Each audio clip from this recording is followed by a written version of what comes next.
Well, tell me a little bit about the interns that you're working with. I think there might be a team leader on your team, so maybe just a little something about who your team leader is and what their kind of what's their approach to leading the team, and maybe just a little short thing on who these interns are and what they're like on this team. Well, I met with the team leader on Monday, and the interns had done and are doing research on specific community areas that were designated as their charge. Because I have a car, and and because we were in the team, were broken up into different groups. There was one team that didn't have access to a car, and we wanted to get to these places immediately. So I took, the team leader is Andrew, but Andrew didn't come with us on Tuesday. The persons who came with me were Beth, Timmy. I'm a little fuzzy on the other this young lady's name. And may have been another person. Oh, I'm getting a little fuzzy there. But well, I think it was just the four of us went out, and they they approached some of the individuals that in some cases they had called, but they certainly mapped them out in terms of the location. So we had specific directions on how to get to the site we wanted to go, the sites, I should say.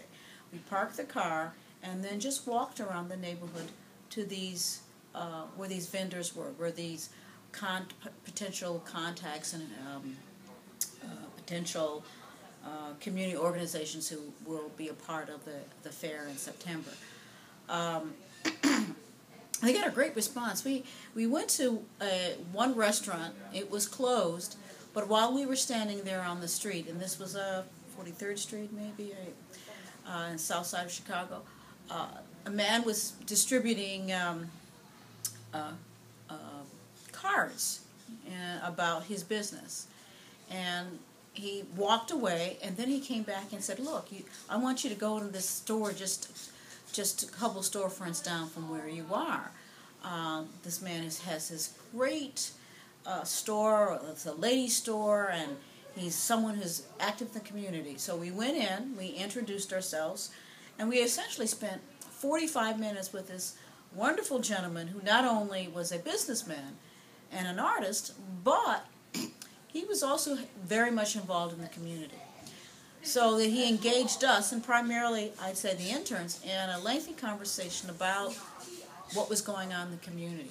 He had, at one point, lived in the south side, but north side of Chicago, but he moved back to the south side. And so he had a lot of observations to make. The students, the interns, were just enthusiastic about this because he really pulled them in. There was a wonderful reciprocity that was going in, an exchange between the interns and this gentleman. I think the wonderful thing about doing this kind of work is that even if you've identified places to go and organizations, you always have that informal conversation that will come up where you meet somebody on the street because you're a stranger. People want to know who you are. So I think they had the response was we were very energized by talking to this man. So it was a good experience. I think they were energized, they being the contacts that we were there and interested and curious about what we were doing or want to do. And we were energized by the fact that they brought us into their community and really talked about some of the issues they thought were important, some of the activities. In fact, this gentleman was telling us about an event that he's helped to organize and the numbers of other groups in the area who will participate in this event. And in fact, it connected with the restaurant that we attempted to get in but was closed on the day that we were there, which was a Tuesday.